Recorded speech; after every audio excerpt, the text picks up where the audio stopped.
But you bet, guess how cool this calculator is? What if you put the lower x value there? And then you put the upper x, which upper x you could still use what number? 1,899. You could do it, but then here you'd have to put the mean of x and then the standard deviation of x. I thought we'd do that the last thing before you leave today. Is that okay? I like to do this over and over and over again because it's really based off standardized scores. But if some of you are so gutsy and bold, you're like, I'm going to try that already. Oh, what You can save a step. Oh, so she's asking to put 266 and 16? You bet. Ah, And okay. you know what's cool about it, Art? Uh-huh. You save a step. Gotcha. You don't have to go through here. And most of you, I bet when you're doing my test, that's probably what you're going to do, true?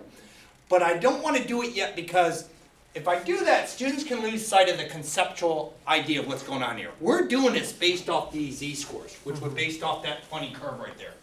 That had a math element to it. That's how this is coming about. This is how we're doing it. I think if I rush that shortcut too much, students lose sense of how's this working? It's like magic, you know? That's why I don't want to do it too quick, but you absolutely can do that.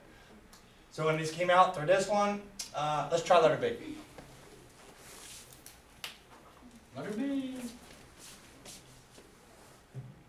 All right, the question is, what proportion of pregnancies last less than 250 days? Oh good, I don't have to race much. Hey, less than 250 days. Okay, I gotta draw another picture. Bless you. I gotta do a z-score, so I'll do that again. And then I gotta leave the 0, 1 here, right? I'm gonna have to change both of these. Let me get those out of there, and it's gonna be a different answer, of course.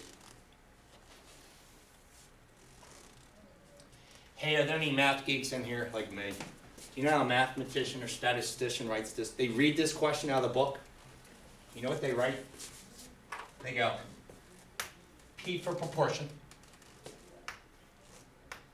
X because they're X scores, and less than, what symbol do they put?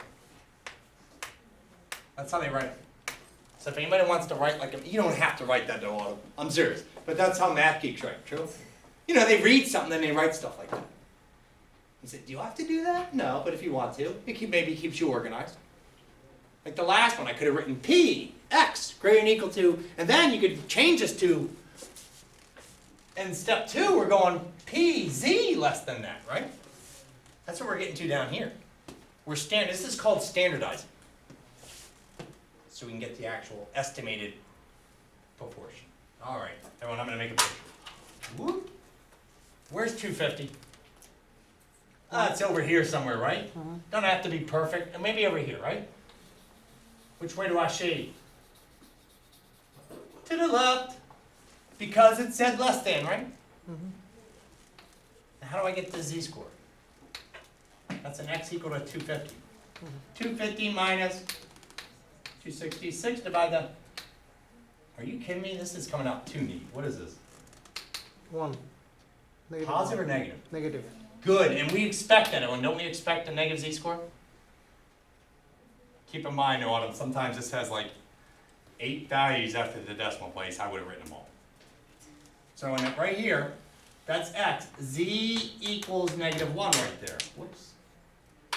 X equals 250, right on that line. So far, so good? Yeah? Everyone okay doing the math there? Hey, I shouldn't rush this. If you type all this once on a calculator, put your parentheses down. Some of you do this in steps, but put the parentheses around that numerator because of order of operations. I can't emphasize that enough. If you're like, oh, I got this down, make sure you're typing it like this, because if you just went 250 minus 266 division, it's going to follow order of operations and give you the wrong answer. All right. Everyone, this is why we make this image. Right there. What's the lower portion shaded? Negative 99. Randy, good. Negative 1E99. What's the upper Z? A negative 1. Mean is Z, 0. Standard deviation is Z. If you don't want to type these, that's okay. What percentage of babies? 16%? So I'm curious, what came out? 0.16? It's 0.158. Ooh, so in 0.158. But this is our final answer? So it's no problem, Caitlin, you get your final answer, you go, I can leave it like this? Absolutely, if you wanna do everything to 3 decimal places. But you might just go, listen, I never rounded anywhere. I'm saying this is roughly 16%. That's how we speak, right? And when 16% of pregnancies last less than 250 days, you might know a friend who said, yeah, her baby was born, kind of early, because the mean is 266. Cool. Hey, we're gonna go to the next one. What proportion of pregnancies last? Okay, we did a greater than, we did a less than. The next one says, you wanna guess the word? Between. You knew it was coming, between. All right. Between, what's the 2 numbers? Everybody see that book there? I'll look. Between 240 and 280. All right.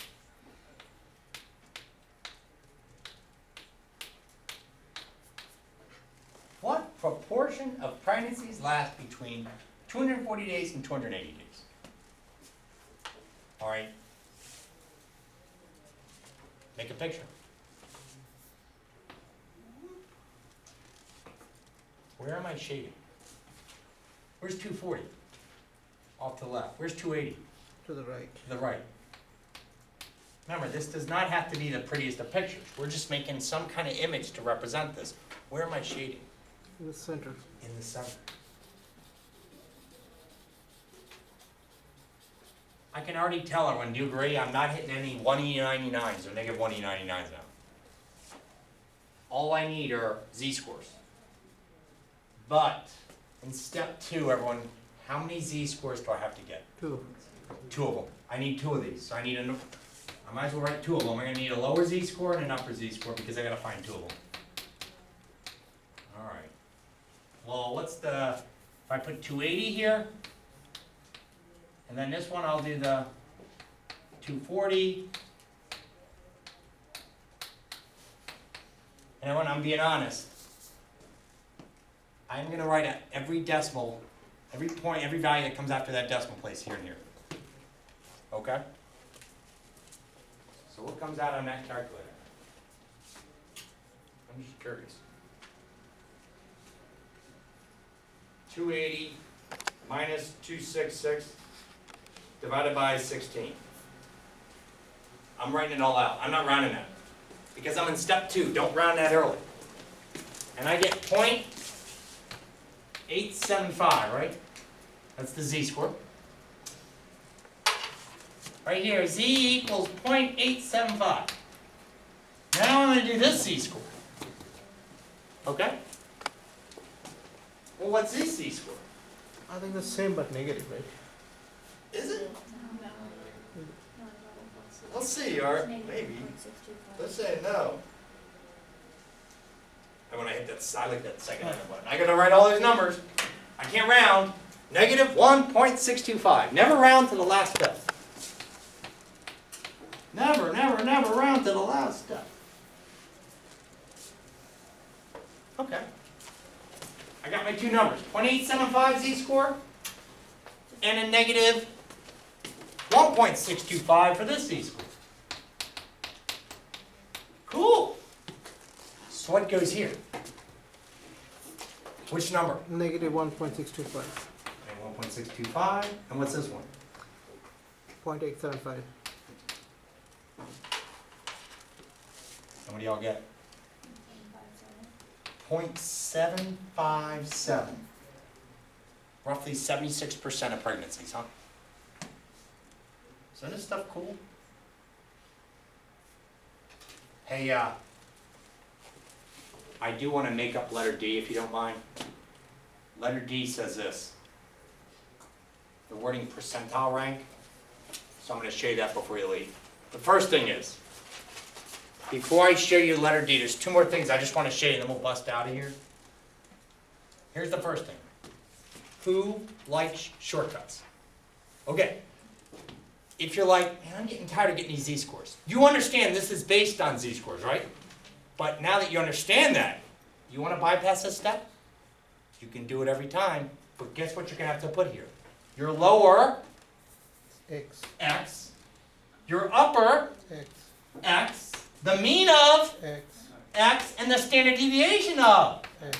And which step do you get to bypass? This, you can skip right over this with the calculator. Cool? So everyone, I have a feeling, some of you may go, yeah, I'm going to do that. Just be careful, right?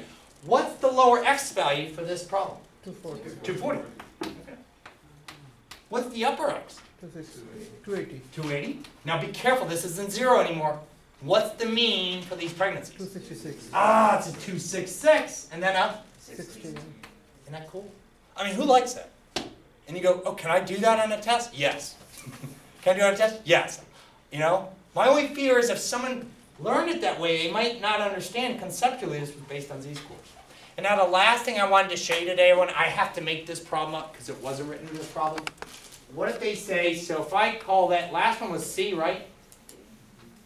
I'm going to call this D. The wording is percentile rank. So here, I'm going to make this up. Last problem.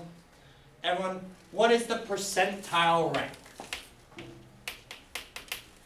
Is the percentile rank, you've heard this before, you're like, what percentile ranking are they in if it's a bell-shaped distribution? What is the percentile rank of a gestation period, so I'm just going to abbreviate, of a gestation period that lasts, let's see, how about 230 days?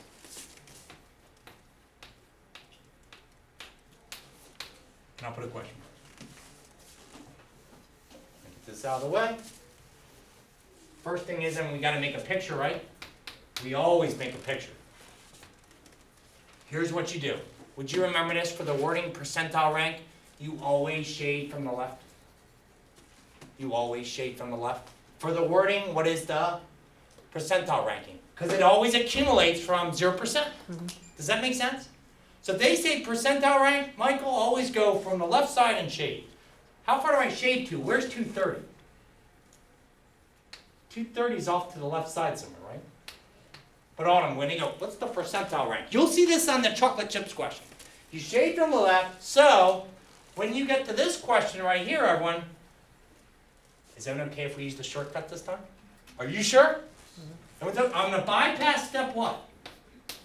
I'm not going to get the z-score. So what's this x value right there? 230. Look at that image. Could you tell me the lower x, the upper x, the mean of x, and the standard deviation of x, and we're going to get the percentile rank, which will just be a percentage, just like before. Isn't that cool? But when I am bypassing, which step this time? Yeah. If you don't mind shortcuts, this time I won't get the z-scores. I get some students, you know what though? They always get z-scores. They like it. They get into a little rhythm. So here I'm going to do this step. I'm putting lower x, upper x, mean of x, standard. Now look at this image. What's my lower x? Negative 1e99. Some of you may be like, you can't have negative days. Who cares? This will still work. Right? Yeah. All right, what's my upper x? 230. 230. Mean of x, 266. Standard deviation. Now I'm curious because I don't know this answer. Tell me what comes out on your calculator. 0.012. Now, when I'll be honest, I am fine if you leave the answer like this on a test, right there. All right? I am totally fine with this. But the back of the book, who I call Bob, would write this as first percentile. That's how he'd write it. Or you know what? What if I get an answer like this? 5.2%, which is 0.052. I'm okay, you write 0.052. It's a percentile, you know, it's percent. The back of the book would say, it rounded to the 5th percentile. So if you want to write it like that on my test, I think it's great, talking in terms of an actual integer percentile. Now, I'm just curious what you all think. What if on a test, I give you a problem, and it comes out to be 5.5%? How would you all like to write it? Well, you could write 0.055. I'm okay with that. I understand it's percentage. But what do you all want? Do you want to say 5th or 6th? 6. I'll accept both. Okay? So if you go, I'm going to round that down and say 5th percentile. Cool with me. You round up and go 6th percentile. I'm like, okay, that's cool. Sound good? Hey everyone, super duper job. Have a great day. Yeah, you like the shortcuts? Keep doing it. I'll hand you out a sheet eventually just to summarize this.